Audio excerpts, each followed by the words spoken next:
Bonjour à tous, c'est Caroline Bertou. Je suis contente de vous retrouver aujourd'hui. J'ai fait une vidéo hier soir. Merci à toutes les personnes qui ont regardé cette vidéo, qui l'ont commentée, qui ont mis des petits pouces. Gratitude à vous, gratitude à tous les abonnés, aux nouveaux abonnés, aux anciens abonnés, à tous ceux qui me suivent sur les réseaux. Donc merci à vous, ça c'est déjà le premier point. J'ai plein d'idées de vidéos. Donc j'avais envie de parler aujourd'hui, déjà de faire un petit point sur la vidéo que j'ai fait hier. Bien sûr, le travail de visualisation, c'est un travail aussi qu'on peut faire sur soi-même. Je ne sais pas si je l'ai mentionné, donc au cas où je l'aurais oublié. Le principe de travailler avec la visualisation, c'est que moi, je vous apprends à être autonome pour travailler avec vos guides, à apprendre qui ils sont, à regarder ce qui se passe, ce qu'on appelle dans la 5D. En fait, il y a plein de plans supérieurs, il y en a pas que un dans la 5D. Sur les plans subtils, il y en a des dizaines et des dizaines des plans supérieurs. Et que en se connectant à certains chakras, on peut aller jusqu'au 13e chakra qui est le chakra qui se connecte à la source divine. On peut se connecter au chakra pour aller travailler sur des vies karmiques où il y a quelque chose à régler. Alors on y va vraiment que s'il y a quelque chose à régler et pas par juste pour avoir envie de faire ça. Euh, voilà, ce travail de visualisation permet de se reconnecter à toutes les parts de son enfance, à tous ces enfants intérieurs qui ne font en fait qu'un, vous êtes qu'un avec eux, en une totale unicité et c'est hyper important de ne pas le délaisser, ce petit enfant intérieur, parce que au final, vous allez vous aider l'un l'autre à comprendre des choses, à retrouver sa place dans sa famille, dans la société, retrouver toute son estime de soi. C'est vraiment tellement important de faire ce travail-là et de pas oublier de faire ce travail-là vraiment. C'est pas en oubliant ce qui s'est passé dans le passé que ça va se régler. Il faut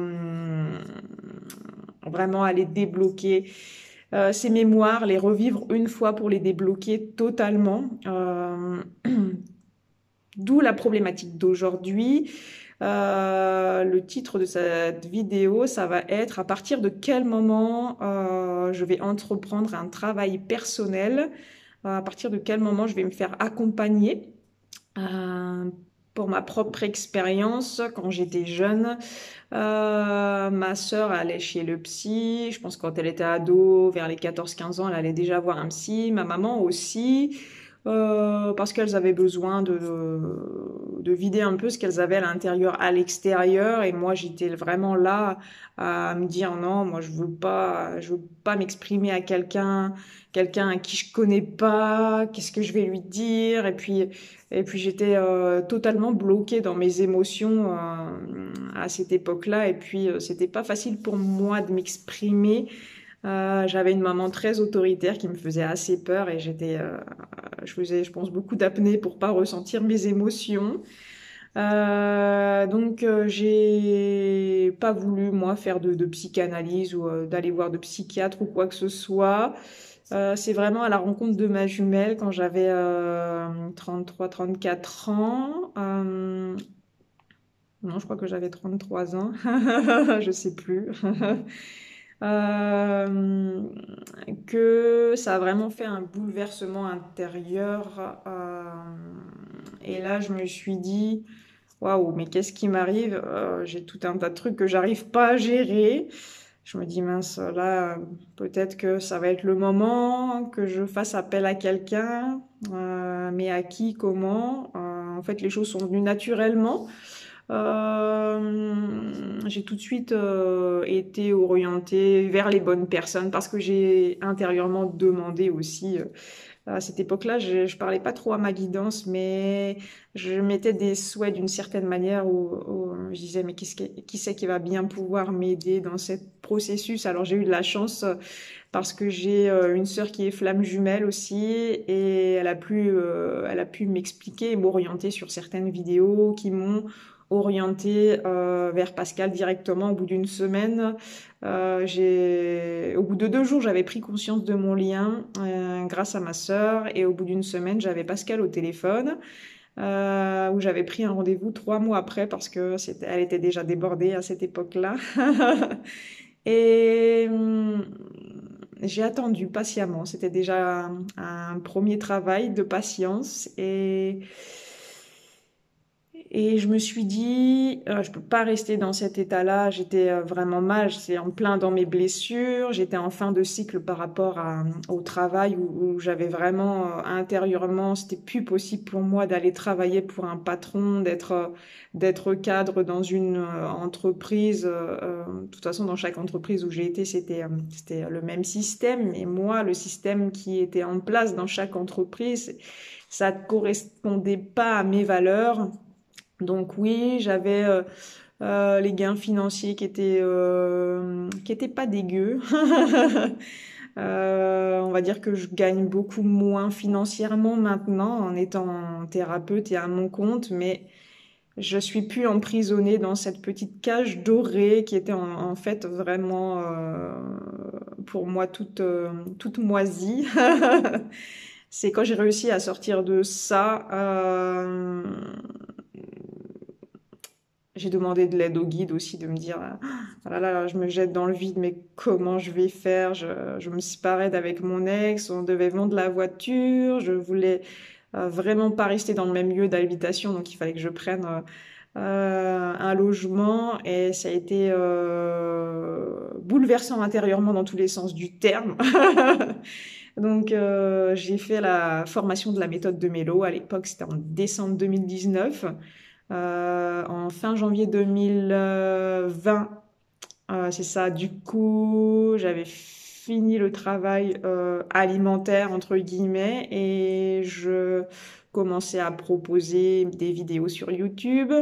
Euh, et puis j'avais quelques clients, et j'avais la chance du coup d'avoir le complément Pôle emploi pour pouvoir m'épauler les mois où ce serait moins facile, parce qu'on a tout un tas de choses à, à intégrer. Et puis il y a toute cette compression du système. J'ai bien mis 3-4 mois à me décompresser du système dans lequel j'étais. Déjà pour sortir du contrôle, sortir de la rigidité, parce que quand on est dans un boulot des fois vraiment conventionnel, où on fait boulot métro dodo, où il n'y a plus aucun plaisir, où on est fermé, ça fait partie des mémoires d'enfermement d'ailleurs, ce schéma-là. Du coup, on se retrouve vraiment seul avec soi-même, et je pense qu'à un moment donné, c'est nécessaire pour savoir vraiment apprendre jour après jour qui on est, qu'est-ce qu'on a envie, qu'est-ce qu'on aime. C'est pas parce que toute notre vie on a fait du piano ou du violon, ou qu'on a joué au tennis, qu'au final on aime vraiment ça. Il y a plein de choses qu'on fait par habitude. Et cette réflexion de se dire, bah, est-ce que j'aime vraiment ça? Ok, j'y vais. Ok, c'est tous les jeudis à 18h. Ok, j'y vais. Ouais, il y a les gens, ils sont sympas, ils sont cool. À la fin, on va se boire une petite bière, on fait un truc sympa. Mais est-ce que j'aime vraiment ça, moi, le tennis? Voilà, c'est tout un questionnement intérieur. Il y a tout un travail qu'on peut faire par soi-même. Mais je trouve personnellement, pour l'avoir expérimenté, que à un moment donné, ça a quand même ses limites, dans le sens où on arrive à faire un travail de surface vraiment énorme. Et ça, c'est la première grosse étape, c'est le travail de surface énorme. Quand on sent que, allez, faut y aller. Et à un moment donné, on bloque sur une thématique, 2 thématiques, puis on se dit comment je vais sortir de ça. Puis mon travail, je l'aime pas, mais bon, j'ai des enfants, j'ai une famille, j'ai un loyer, j'ai un emprunt. Voilà, je peux pas me lancer comme ça dans le vide. Et peut-être que c'est une croyance limitante, parce que toute croyance limitante vous empêche par peur d'avancer sur votre vrai chemin d'âme. Se jeter à l'eau, c'est faire confiance, c'est avoir la foi, c'est avoir la confiance en soi, de qui on est, de la force qu'on a intérieurement, mais c'est aussi avoir la foi dans ce qu'on va vous proposer, dans ce qu'on va vous offrir. Et plus j'avance moi sur mon parcours, et je me rends compte que à des moments qui peuvent sembler critiques, j'ai toute la force intérieure qui est là pour me faire aller de l'avant, me sortir de certaines problématiques qui sont des fois tellement plombantes. C'est comme si on a la tête sous l'eau et qu'il y a quelqu'un qui nous appuie bien dessus. Vous allez très bien comprendre ce que je vous dis là, mais si à un moment donné, on change pas sa façon de voir les choses, qu'on prend pas du recul et qu'on se dit pas, ben ma croyance qui est limitante, là je crois que je vais pas y arriver parce que ta ta ti ta ta ta ta ta ta ta. Si on change pas cette façon de voir les choses et de se dire, mais si je vois les choses autrement et si je me dis, bah si je fais le pas vers ce truc qui me dit tant, qui m'attend là, euh, si je le fais pas, je vais peut-être regretter toute ma vie, je vais avoir une certaine frustration de me dire, mais moi, je dois aller quelque part à un moment donné. Ma vie, c'est pas de rester dans un schéma répétitif. C'est à un moment donné, pour sortir de ce schéma répétitif, va falloir pousser des portes. Et pousser des portes, eh ben, c'est pas facile. Pousser des portes, quand on est seul, c'est pas facile. Ça fait partie des mémoires d'enfermement. Euh, donc, à un moment donné, de se dire, et puis si je me fais aider, et si je prends une séance et que je vois ce que ça donne, comment je me sens après, est-ce que j'arrive à instaurer un climat de confiance avec cette personne? Si oui, peut-être que vous allez voir vite les bienfaits, que vous allez vous dire, bah purée, j'ai quand même attendu longtemps, je suis restée en résistance longtemps avant de franchir le pas, avant de franchir le cap et après, les choses se débloquent parce que vous aurez d'autres façons de voir les choses. Vous allez aussi ouvrir votre conscience au lieu d'avoir des fois un esprit un peu fermé. Vous allez vous ouvrir vraiment et puis regarder dans toutes les directions pour se dire finalement, oh purée, j'ai plein de choix quoi. Je voyais pas les choses comme ça. Ok, merci. Euh, c'est vraiment des échanges qui sont constructifs. Puis dans ce que je vous propose, dans les sessions que je vous propose, c'est aussi de vous faire participer dans des accompagnements complets euh, d'une dizaine de séances, j'ai envie de dire. On peut faire de la lecture d'âme, on peut apprendre à dialoguer avec les guides, on peut faire des séances sur le transgénérationnel, sur le dialogue avec des problématiques avec des enfants, une problématique dans le domaine juridique où il y a des choses qui sont bloquées depuis plus ou moins longtemps. On peut faire tellement de choses, tellement, tellement, tellement. Et le but, c'est vraiment que vous soyez autonome. C'est pour ça que je propose en général pas beaucoup plus de séances parce que j'ai vraiment envie, à un moment donné, voilà, que vous vous investissiez aussi sur votre propre guérison. Je pense que sur ce chemin, c'est un chemin vraiment de guérison intérieure et que il va falloir que ce soit vous qui poussiez les portes et personne ne va vous ouvrir la porte. Ce serait facile. Des fois, on vous en trouve un peu la porte quand même, mais ça va être quand même à vous de prendre la poignée, de déclencher l'automatisme, de la pousser et de franchir le pas à l'intérieur et de traverser la porte. Voilà, et de refermer, et de pas regarder derrière vous. C'est à partir de ce moment-là vraiment qu'on va avancer pleinement sur le chemin quand on va se prendre en main. Je dis pas que tout le monde n'est pas capable de le faire soi-même. C'est pas du tout ça que je dis. C'est juste que moi, par exemple, dans ma propre expérience, seule, j'aurais vraiment buggé sur des thématiques ou des choses où j'avais pas la connaissance de comment travailler sur le transgénérationnel. Si je l'avais pas appris via le travail de quelqu'un, je pourrais pas le proposer maintenant pour vous aider. Je pourrais pas faire certaines thématiques, travailler avec mes ancêtres, tout ça, je pourrais pas le faire. Alors que maintenant, euh, j'ai toute cette formation intérieure par mes guides et puis par les personnes qui m'ont formée et par les personnes avec qui j'ai fait du coaching aussi. Et, euh, et je pense que ça, c'est vraiment important. Voilà. Changez votre façon de voir les choses. Pour se sentir bien, il va falloir sortir de sa zone de confort. Souvent, on pense qu'on est dans une certaine zone de confort parce qu'on a le bien matériel, qu'on a de quoi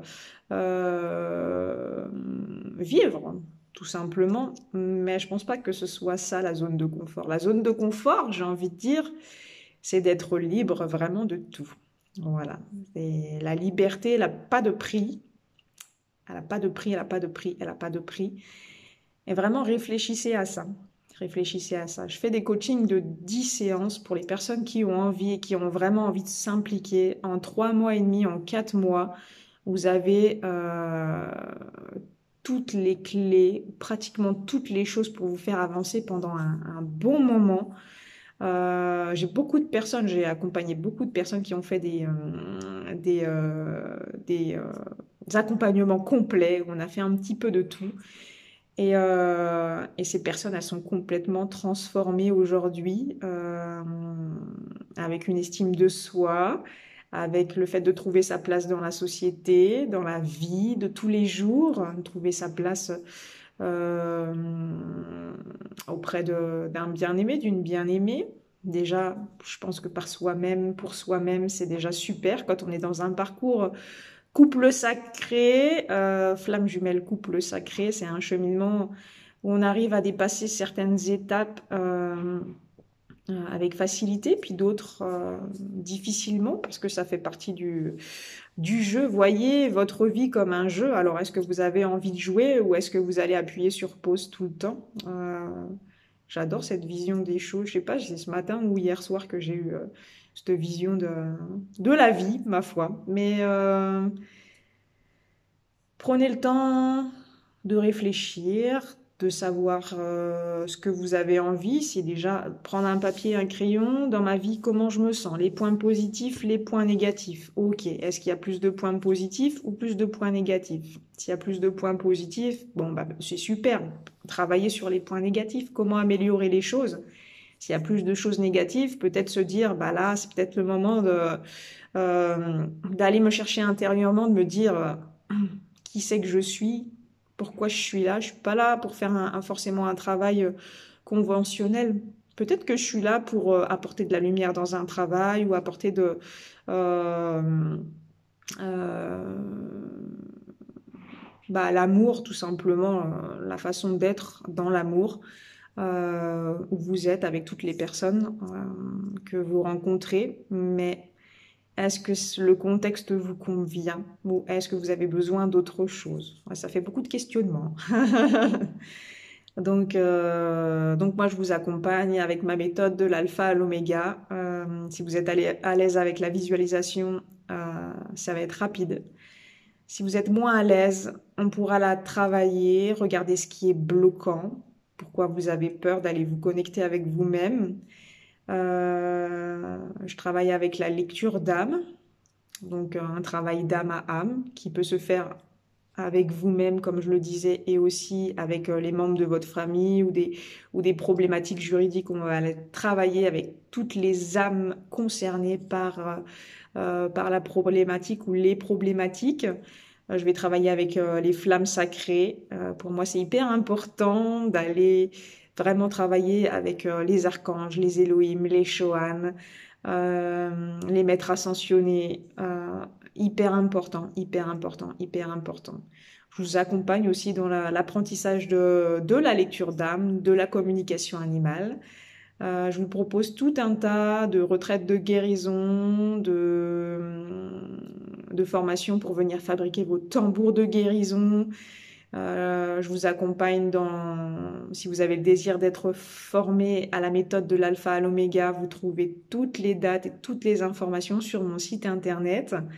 Je vous propose tout un tas de choses sur mon site internet. Des ateliers aussi pour apprendre à communiquer d'âme à âme. Ça, c'est tellement la base, tellement important. Gérer son énergétique, c'est tellement important. Mais je pense qu'il faut vraiment avoir cet esprit de s'engager envers soi-même pour le faire. Parce que si c'est juste pour faire, juste pour se dire d'avoir bonne conscience, bah, ça sert à rien. C'est pareil pour les accompagnements. Vraiment, si vous êtes encore dans une étape où vous vous sentez victime de quoi que ce soit, de la vie, de votre compagnon, de votre travail, de votre situation, bah, tant qu'on est dans la zone victimisation, mais on trouve toujours l'argument oui mais bah là c'est pas la peine de venir vers moi, vraiment je pourrais pas vous aider, je serais pas dans le rôle, je veux pas faire la maman ou le professeur ou je sais pas quoi. C'est vraiment pas vous rendre utile. Puis c'est un peu de la perte de temps pour moi aussi.